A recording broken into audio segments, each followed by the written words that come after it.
Hallelujah.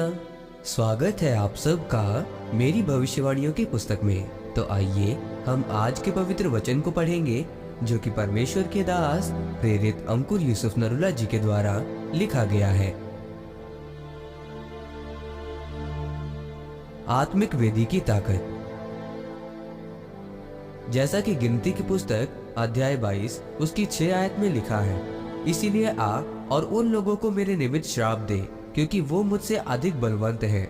तब संभव है कि हम उन पर जयवंत हों और हम सब इनको अपने देश से मार कर निकाल दें, क्योंकि ये मैं जानता हूँ कि जिसको तू आशीर्वाद देता है वो धन्य होता है और जिसको तू शाप देता है वो श्रापित होता है। मेरे प्रियो, बाइबल में लिखा है कि इजरायलियों के हाथों एमोरियों की हार के कारण राजा बालाक ने योजना बनाई कि इजरायलियों को श्राप देने के लिए बिलाम को बुलाया जाए।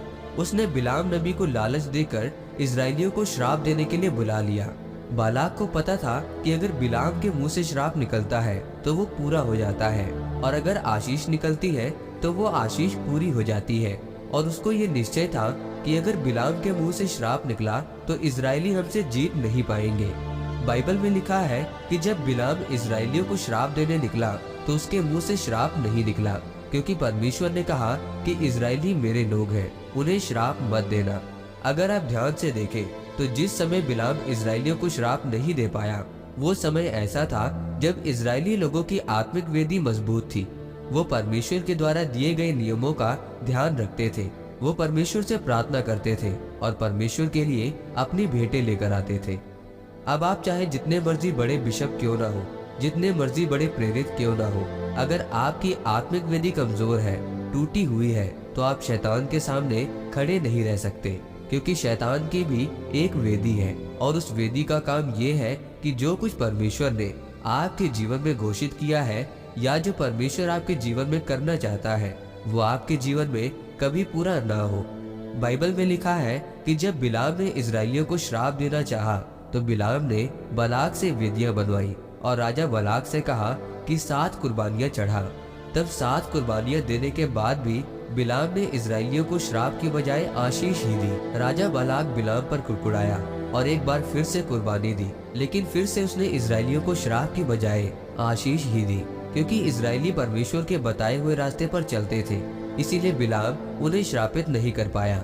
अगर आपकी वेदी कमजोर है तो जो कुछ शैतान चाहता है वो अपने मुंह से बोलेगा और आपका जीवन प्रभावित होगा। बिलाम इसलिए इजरायलियों को श्राप नहीं दे पाया क्योंकि इजरायलियों की वेदियां मजबूत थी। इसीलिए अगर आप मसीही हैं और एक जयवंत जीवन व्यतीत करना चाहते हैं तो अपनी प्रार्थना की वेदी बनाएं। वेदी का मतलब आपको रोज परमेश्वर के सामने जाकर प्रार्थना करनी है और अपने अपने प्रार्थना के समय को निरंतर बनाए रखना है और पवित्रताई के साथ जीवन व्यतीत करना है, ताकि परमेश्वर का आत्मा आपके जीवन में आपकी लड़ाइयों को लड़े और आपको सुरक्षित रख सके। आमीन। आइए इस अंगीकार को आप मेरे साथ एक मन होकर करें। सर्वशक्तिमान परमेश्वर, इस वचन के लिए मैं आपका धन्यवाद करता हूँ। परमेश्वर, मैं अंगीकार करता हूँ कि मैं अपनी आत्मिक वेदी को बनाकर रखूंगा ताकि शैतान की कोई भी योजना मेरे जीवन में काम न कर सके और मैं एक सामर्थ्य जीवन जी सकूं।